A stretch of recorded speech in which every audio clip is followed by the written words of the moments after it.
Good morning, everyone. I'm Pastor Keith. For those of you that don't know me, don't see me enough, I am over on the English adult side. And so every now and then, Pastor Patrick and I, we switch. So about 4 times a year, he preaches to the adults, and then I get to preach to you. Welcome to the CVMC FiveOneYouth, and especially for those of you online, glad that you are able to join us. And here's my first question. We're going to be talking about hope because we're talking about now the Advent series of Christmas and what Christmas means and how hope is connected to it. Now, I want you to get in groups of 2 or 3. You can get a little bit bigger. I want you to start talking about when you were kids. What was the thing about Christmas that got you the most excited that you can remember? All right, the most exciting thing that you hoped for when you were kids. Break up into 2 and 3, go. All right, someone want to volunteer an answer. What's one of the things that got you so excited when you were a kid? How old were you and what got you excited? Anyone want to kick us off? Someone else. What was something that got you so excited that you couldn't sleep? You were so, for me, there was this game. They don't make these anymore, but it was like an animatronics thing. So you got to kind of program all the different screens that you wanted, and it turned into like this animated cartoon that you got. So I made like this cat that just kept on, this tiger that kept running and running. And that was a cool toy back then. So that was about 1989, long time ago. Someone else, what got you excited as a kid? Jacob. What? Break. What was it? Break. Christmas break. That's what got you excited. You couldn't wait for Christmas break because no school. That was the thing. Someone else. Yes.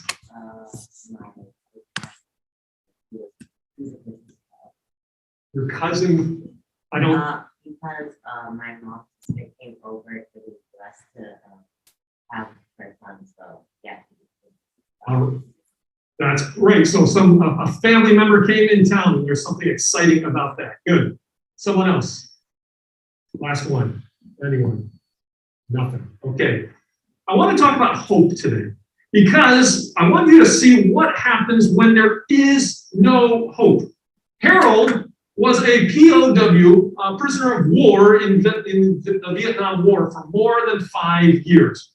If you don't know the history of the Vietnam War, it was a war that America kind of lost, kind of stalemated. It was one of the first ones that we did lose. And the scary part is, as our soldiers were shot down or taken captive as prisoners of war, unlike other wars, this was one of the first times where they were tortured. And so if you were a prisoner of war, the Vietnamese soldiers, they captured you, they put you in a camp. If you spoke to another POW, you were tortured. Some of them were actually buried alive just for a little bit momentarily until they went crazy. Most were not given enough food or enough drink to sustain themselves, and so they started hallucinating. Some were actually held in cages, eaten alive by insects or whatever weather was coming there. And so Harold told this story. He was a major that was a POW, as I said, but this did not happen to him. This happened to one of the people that he saw. He saw a 24-year-old Marine, one of the toughest Marines that he saw, and he made this deal with the enemy soldiers. And so this 24-year-old tough Marine agreed to cooperate. In return, the Vietnamese commander said, I'll let you go if you do what I ask you to do. And so the young Marine did everything that was asked of him. He obeyed, he listened to his orders. He even told the rest of the American soldiers to do what they were supposed to do. He became this model prisoner. But before long, it became really clear to him that the commander had completely lied to him. There was never any intention or plan of actually releasing him from jail. And so Major Harold then at that point described what happened to this 24-year-old tough guy. When the full realization of this took hold, it said he became a zombie. Like this, instantly overnight, when there was no hope. He refused to do all work. He rejected all food, stopped eating, and he simply laid in his cot, sucking his thumb. And in a matter of weeks, he was dead. You see, without hope, people die. It's really interesting to see what happens when you take away someone's hope, take away any optimism, take away any plans, when all they know is this is it. People die. People wonder, what's the point anymore? Now, most of you, I think, are too young to really understand the depth of hope.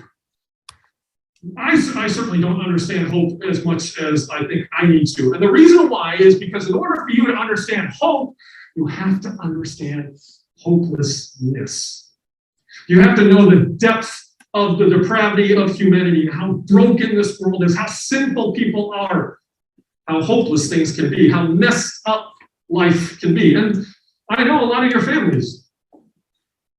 Your families have it good. Some of you don't, and I get that. But those of you that have it good, you don't really quite understand hope yet. The soldiers that have seen the hell of war, they understand hope. Those of you, maybe you have some family secrets that aren't allowed to be shared. Maybe your parents are divorced. You understand a little bit more about hope than other people. The student who has to watch a loved one die from cancer. You have a whole different view of hope than other people. The persecuted Christian in China knows more about hope. Typically, most students, while life is good, you don't get it yet. And you won't until maybe you're in your 20s and 30s when you see how messed up things are. Now, Israel understood hope because Israel had to place their hope in the Messiah. And for the longest time, Israel knew things were completely hopeless. Now, this is the interesting part if you know Israel's history. What did they actually hope in? You understand this history, you'll understand the first 75% of the Bible. A whole Old Testament, when you read it in its proper context, you see this is what it's about. Now, I'm going to sum up the whole Old Testament in 4 lines. In 2000 BC, God made a promise to a guy named Abraham. And what was that promise? God said, I'm going to give you a promised land. I'm going to give you a promised nation. Did God give Abraham those promises right away? No. And it took almost 400 some years before they even got some of that land and nation. And then later on, about 1,000 years later, to a guy by the name of King David, God then makes another promise. I'm going to give you an eternal kingdom, a line of kings forever and ever and ever. And so these 3 promises are the backbone, are the whole foundation of the Old Testament. This is what all of it is aiming for. God made these promises, and these things were going to happen. Now, here's the weird part. Around 1000 BC, all these promises came together. God actually did give Israel land. He did give them a nation, and he gave them a king. And it all took place under the reign of King Solomon. And then as fast as it came, it was also as fast as it fell apart. Because King Solomon blew it. He worshiped all the other gods. He married all these other ladies that worshiped another gods, and the whole thing just collapsed. God decided to take the nation of Israel and make it into a civil war. And you had a north, you had a south. And for the next 400 years, up until 600 BC, everything went, finally, God said, I had enough. All the worship of false idols, all the lack of holiness, we're done. And with that, land was taken away, nation was taken away, the eternal kingdom was taken away. And so the king was exiled away. There was no king, there was no land, there was no nation. Now all of a sudden you have these other nations coming in. And now Israel had to look and say, God, wait. You gave us a promise. If you gave us a promise, we don't believe that you ever break that promise. And so they were exiled away to a place called Babylon. For 200 years, they got to finally come back. But when they came back, there still was not a promised land, a promised nation, or a promised king. And so now the hope was, now what? And from 400 BC until Jesus, this is the weird part. They call it the period of silence because God didn't say anything. God didn't raise up any prophets. God didn't speak. Like when we think about how God spoke through prophets, there was 0 prophets that were raised. And so for 400 years, nothing. It was like a long, massive, silent treatment. Now we're going to talk about when Jesus finally came. This is going to be the weird part. All of a sudden, hope just flashed onto the screen like people had no clue what that meant. And we're going to be reading today one of kind of the most boring passages of the New Testament. And you're reading it in a boring way, and I'm letting you know right now, this is for American audiences and American ears. We have no idea what to make sense of this. But if you were Jewish, this is one of the most exciting things you've ever heard in your life, because hope finally came. The silence was finally broken. God was speaking again in ways after 400 years that he stopped speaking. Now God was going to speak.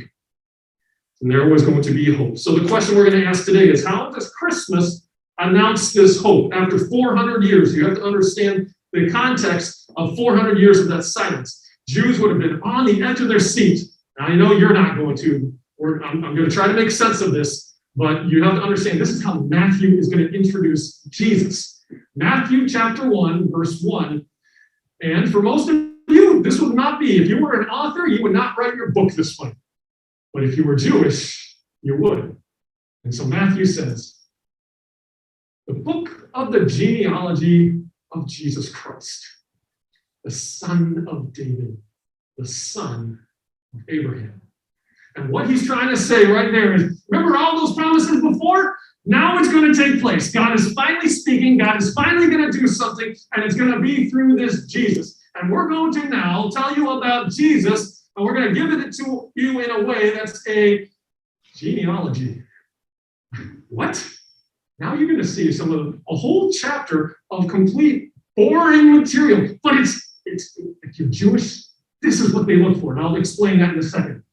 So this whole time, Abraham was the father of Isaac, and Isaac the father of Jacob, and Jacob the father of Judah and his brothers, and so on and so on. And Judah the father of Perez. Let's skip the rest of that.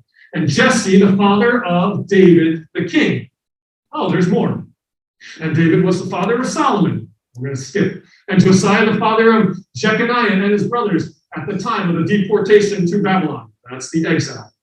I've lost some of you already. This is not exciting material unless you're Jewish. And there's more. And after the deportation to Babylon, Jeconiah was the father of Shealtiel, Jacob the father of Joseph, the husband of Mary, of whom Jesus was born, who is called Christ. If you were going to announce something and make this really exciting, would you write it this way? No. Some of you are like, this is the dumbest thing I've ever heard before, and why am I reading this? In fact, the Bible is full of genealogies, and the reason why is because Jews place a lot of hope in these genealogies. Now, the reason why is because genealogies show you who you were, and they were important. Now, so it's incredibly boring, and I get that. But if you're reading your Bible for devotions and you get to these kind of sections, feel free to skip them. Now, look at it this way. Each of the families, they actually carried a copy of these genealogies. And that's because they wanted to prove where they came from. They wanted to prove their family history. So you imagine if you were in exile and all of a sudden you were now deported to Babylon and then you got to come back to Israel, you had to prove you were Jewish. You had to prove that you were pure stock. And that's why these genealogies were such a big deal. Now, let's look at it this way. Lots of you, raise your hand if you bought a dog over the last 5 years. I know some of you have bought dogs. You bring your dogs to church. How many of you have a dog that's a purebred? Raise your hand. One? Natalie, you're the only one? What kind of purebred dog do you have? Golden Retriever. You remember how much you paid for a Golden Retriever purebred? No one else has a purebred dog? Ours is a mutt. Lacey was someone we got from Pasadena Rescue. Purebreds can go into thousands of dollars if you're willing to pay that kind of money. If you want a purebred dog, you can look on Craigslist, thousands of dollars. Natalie, how do you know your dog's a purebred?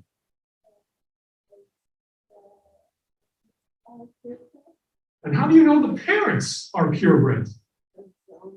Because the owner said so. Are you all willing to pay thousands of dollars just because someone said so? Who here would be willing to do that? Who here would not be willing to pay thousands of dollars just because the owner says so? Now, do you know that in order for purebreds to happen and for you to say that, now there has to be things like these documentations. If you are going to have a purebred horse, there's lots of money in horse racing.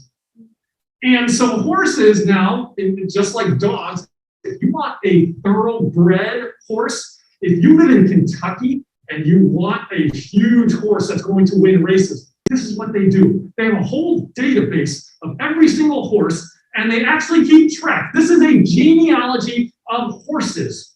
And the reason why they do that is they need to prove that if you want to spend millions of dollars on a particular horse, you need to show that this horse right now, Wampus Cat, these are the parents, Sophisticated Cat, Susie Little Princess. And then you have the next one. Here are the grandparents and the great-grandparents. And the reason why they do this is they need to show that they are purebreds.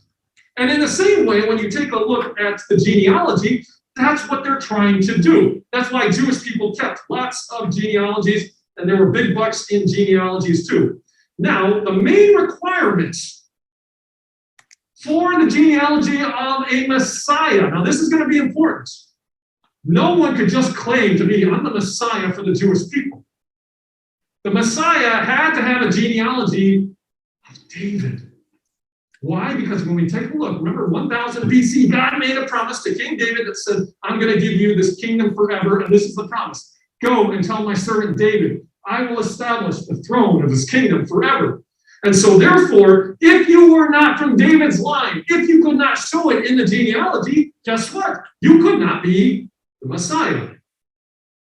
So what made everyone scratch their heads was for 600 years, there's no king. We don't know, God, what you're trying to do. You promised us that there's going to be a king, and now there's no king. And after 600 years, now there's a king. Guess what in that genealogy? This would have tickled all the Jewish people. They saw this pedigree. It's like this horse racing document. Here's this Jesus who comes from who? David. Now he's going to be the Christ, the Messiah. Now, look at this another way. A long time ago, around 2003, the city of Cleveland was known as one of the most miserable sports cities in the whole world. Cleveland lost. They only have 3 teams. They got the football team, the Browns, and the Browns didn't like Cleveland enough, so they ended up moving to Baltimore, and then they had to get another Browns team. The Cavaliers kept losing. They lost to Michael Jordan multiple times, and then you had the Cleveland Indians, who lost plenty of times. Cleveland, as a nation, as a city, was one of the most miserable. They came so close to winning, but they just couldn't get it done. And then in 2003, there was hope. Because a kid from Cleveland, actually Akron, which was about 30 minutes away, this local kid was now going to be drafted #1 for the Cleveland Cavaliers. And when he did, the expectations were out of this world. People thought, this guy is the chosen one. He's great. They called him the chosen one. In fact, so much that he adopted that motto and put it as a tattoo on his back. He was the chosen one. He was going to be the next Michael Jordan. He was going to be the next Kobe. He would be even better than those, perhaps. So he was Cleveland's sports savior early on. This was hope for Cleveland. So when the Cavaliers finally won the championship in 2015, after some 12 plus years, one of my good friends was from Cleveland. He said the day that they won, he was crying like a baby. Because people in Cleveland were so miserable. And again, I told you, you don't understand hope unless you understand misery. Cleveland understood hope because they were so miserable. And so my friend Josh, he said he was crying this whole time. He was around people from Cleveland. They called one another like this was this big family reunion. And they were all sharing their misery together, but also now this hope. And they finally won because LeBron had brought the championship there. Well, a few years later, you see that LA, as the Lakers, we were terrible here. Kobe retired, and everyone in LA kept wondering, who's our Messiah going to be? Who's the next basketball person that's going to be our chosen one that's going to help us win a championship? And of course, that's when we decide to get LeBron James. and LeBron is now a Laker, and he is our Messiah. We won a championship because of LeBron. Cleveland, again, now miserable. They lost their savior, LeBron James. You want to know who Cleveland now is looking to get? They want LeBron's son, Bronny James, and they're looking that if they're bad enough, in a couple more years, Bronny James will be the #1 draft pick. LeBron's son, he plays out here in California, but it's possible then, and this is their hope. Cleveland fans, they're delusional, but they're placing their hope in this. They think that LeBron is going to leave the Lakers. LeBron's contract is done in 2022. He will leave the Lakers, go back to Cleveland, play with his son, Bronny, and both of them father-son duo. This is what they're hoping for. Does Bronny have the lineage? Yes. Does he have a genealogy? Yes. Now do you see the hope that Cleveland has because of this genealogy pedigree of Bronny James? Yes. Now, it's not just the fact that it's a genealogy. And I get that this is going to be a little boring, but this is going to be the fascinating part. When you look at the genealogy and you want to study where Jesus came from, it includes something unusual. Most genealogies at that time were always with names of men. They never included women. And so Jesus, as he's opening up his genealogy to people, he purposely included women in it. But he only included 5 women and not all the different women that could have been there. So, number 1, this was unusual. Number 2, perhaps something was meant to be said by including these women. And I want you to see if you notice that trend here. Take a look. There's the woman Tamar, Rahab, Ruth. They don't even mention Bathsheba. They call her the wife of Uriah. Don't know why. And then you have Mary. I want you to talk with 1 or 2 people around you. See if you can figure out what is the common denominator of including these 5 women. Let's see if you can figure this out. Go. Okay, anyone want to take a guess? Just a guess. Any guesses out there? Let me go through them. Again, Jesus did not have to reveal this about his genealogy. This is actually meant to be embarrassing. This is meant for Jesus to kind of show, this is my stuff. This is my family background. He could have hidden this. He didn't have to.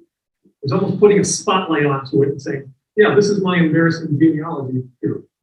Tamar, Rahab, Ruth, Bathsheba, Mary. What do all 5 of them have in common? All of them have a scandalous sexual past. They have a questionable sexual story. Take a look at Tamar. Number 1, this is the daughter of Judah. So if you take a look at Genesis chapter 38, this is where it kind of gets really weird. And if you read your Bible from beginning to end, you look at the story and like, what the heck? Why is this part of the Bible? Tamar could not get pregnant, and her husband died. You know what she did? She dressed up as a prostitute to seduce her father-in-law Judah to get pregnant by him. And it was this incestual relationship that was a one-night stand. She gets pregnant, has twins, and is by her own father-in-law. Whew. Pastor Patrick's not preaching on that story. You have Rahab. Remember when the Jews took over Jericho and had to walk around it 7 different times?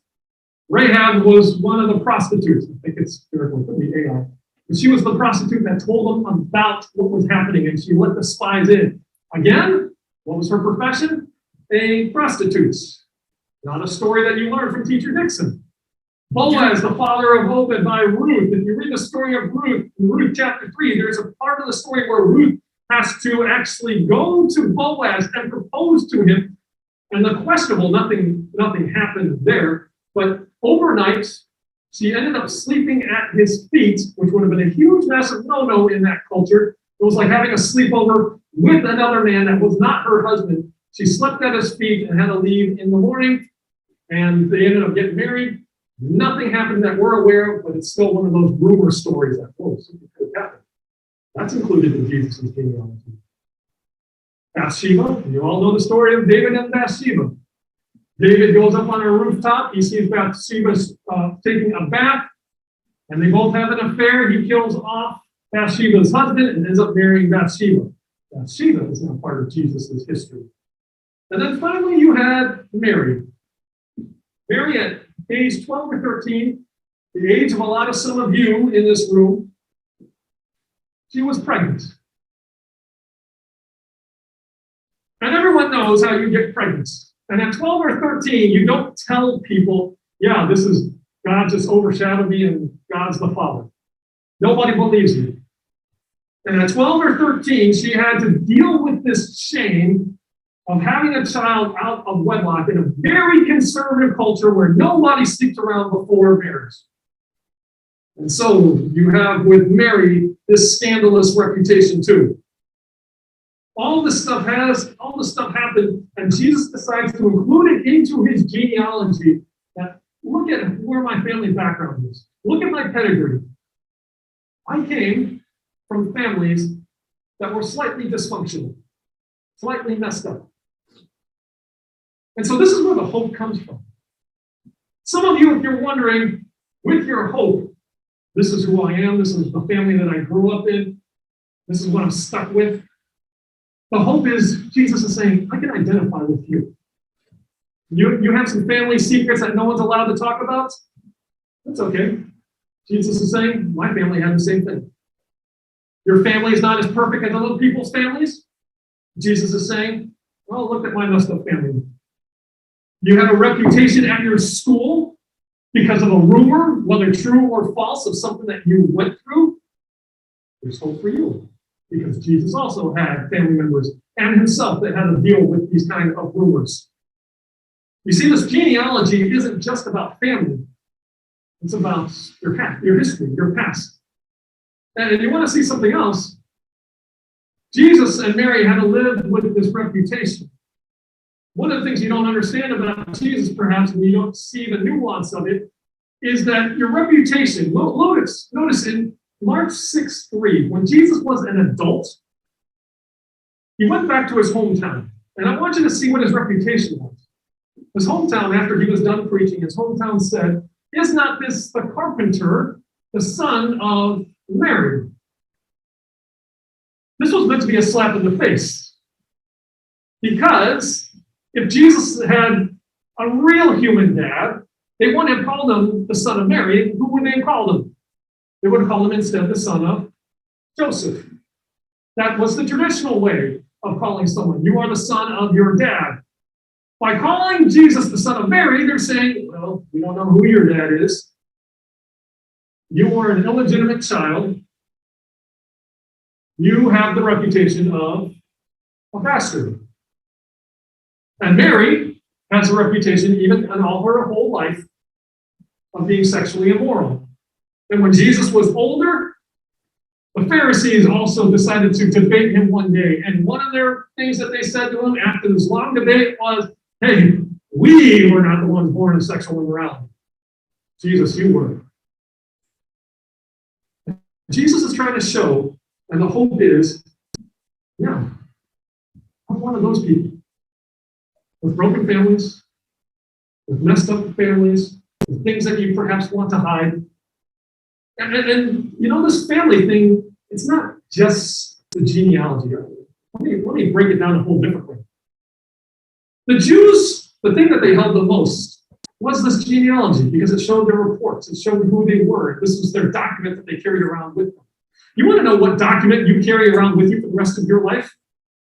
It's not a genealogy. You probably don't know the names of your grandfather, great-grandfather, grandmother. But you want to know the piece of paper that you're going to carry with you the rest of your life? It's your report card. And with their report card, some of you, because of something that happened when you were a freshman or a sophomore, one grade now determines and messes everything else up in your life, right? You didn't get that A that you wanted, and so now you can't get into the honors class. And then now you can't get into the college that you want. You see how this one little decision messes everything else up. You carry that with you for the rest of your life. And Jesus is almost saying to you too, with those of you that have a blemished report card, it's all right. There's hope for you. I came from a report card that had plenty of other blemishes with that. That's what he's trying to say. The whole point of hope is this. There was a scientist that once did an experiment. He called it the drowning rat experiment. If you love animals so much, close your ears. But if you don't care about rats, continue listening. Don't try this at home. But this guy, as a scientist, took lab rats. And he just wanted to see how long could they swim in water. And so he had these buckets, these jars of water that were half filled, threw the rat in, and the rat was swimming around. Some lasted for about 2 minutes before they drowned to their death. He also noticed some other lab rats, they actually could be swimming for days and days and days. And he thought, this is weird. Why are some only swimming for 2 minutes and others are swimming for days? And then he expanded the experiment a little more. Rather than getting the white lab rats, he captured wild rats, rats that live out in nature. And those rats are actually able to swim even longer because that's what they do. They just have no problem swimming for hours and days. And so he took these wild rats, threw them in. Guess how long they lasted for? Also 2 minutes. His theory was that when you took away, once you captured the wild rats, just by the fact that you captured them, they gave up hope already. And now they could only swim for 2 minutes as opposed to days. He did one other final twist to an experiment. He placed the rat in a jar.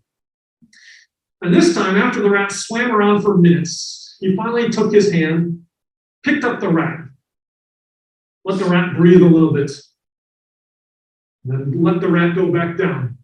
And just that simple thing, now the rat knew, hey, there's probably a little bit of hope here. And the rat just kept swimming on and on and on. Just by the simple thing of grabbing with the hand and rescuing that rat just for a little bit, allowed the rat to continue to go on and on and on. This is what hope does. Without hope, you suck your thumb and you die. With hope, you keep going on and on. And this is what Jesus wanted to do with Christmas. See, the hope is not in this world. The hope is not your career, getting a house, what you are going to do over the next 20, 50 years of your life. The hope is heaven. The hope is somewhere else, not here. And the hope is the virgin is going to bear a son, and they're going to call him Emmanuel. Why? Because God is with us. When Jesus came, God says, I'm going to be with you. I'm going to be one of you. If you got a broken family, I'm with you. You got deep, dark family secrets, I'm with you. You got blemishes on your genealogy, I'm with you. We're going to get through this together, Jesus is saying. This is what it's all about. He's caused us to be born again to a living hope through the resurrection.